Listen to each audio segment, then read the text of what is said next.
I'd like to talk to you today about the ageing of our populations. And when I say that, I don't want to talk about older people. I don't want to create a category which is them and us, because really that's a totally artificial creation. Think about it. I was once in a meeting and someone who was quite clearly older said, when I became old, and then they went on and told their story, and I asked them, when did that happen? Was it at midnight on the 24th of September 2010? Is there a time when you can suddenly identify in your life where you're old? And naturally they laughed. But the point I was trying to make was that, in fact, instead of thinking of being young, middle-aged and old, if we think of life as a continuum, it creates many more opportunities for us. It also starts to pose different questions when you look at how you create a society to meet the needs of people across a life course, instead of thinking of the needs of people at different stages. And one of the key things that I want to talk to you about is linkages between generations.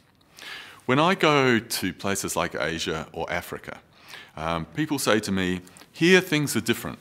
Here it's not the role of government to look after older people, here family does it. But let me give you the example of China. In China, there has been a dramatic change in the demographics of their population, driven in part, but not totally, by government policy. So that now it is very common for children to have one or at the most two children. And so 50 years ago, a woman of 50 may have had very limited number of older relatives that she might be expected to look after. Today, there may be 8 grandparents, 4 parents, and one person to look after them. And you'll notice that I actually assumed it would be a woman. Because when people tell me it's family that looks after older people, this is actually code for women. And think about how our society has changed in the last 50 to 100 years in terms of the expectations that women have about their lives. And so the sustainability of this idea that society will be created where families, women, will look after their parents, grandparents as they get old with no government support is first of all not sustainable, and it's probably not desirable. And the solution that I'd like you to start thinking about is, how do we build a cohesive and intergenerational society that meets the needs of people at all stages in life?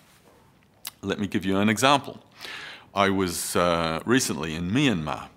And in Myanmar, in a remote part of the Irrawaddy Delta, I visited a village where there was no running water, a very limited power, no sewage.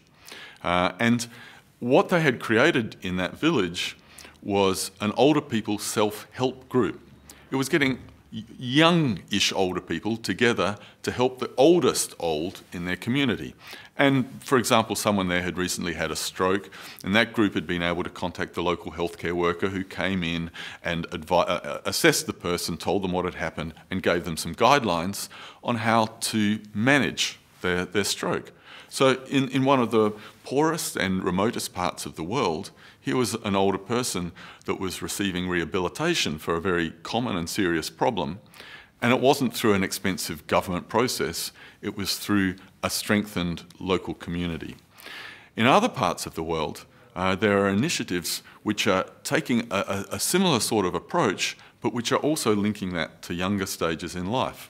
So that an older person's self-help group may, for example, be helping with childcare and participating in preschools or participating in schools and education. And in doing this, it brings the generations together, it helps people appreciate and value people at different stages in life, and it helps us create a more cohesive society.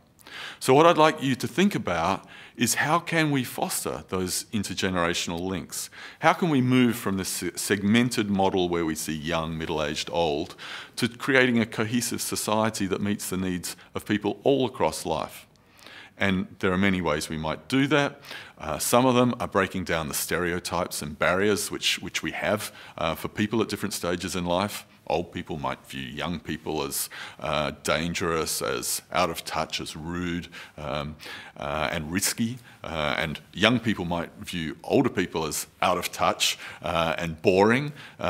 These are just stereotypes. They're not true. It's the same individual, just at a different stage in life. And what we need to be doing is exploring ways of bringing those people together so we can really benefit from that cohesive resource.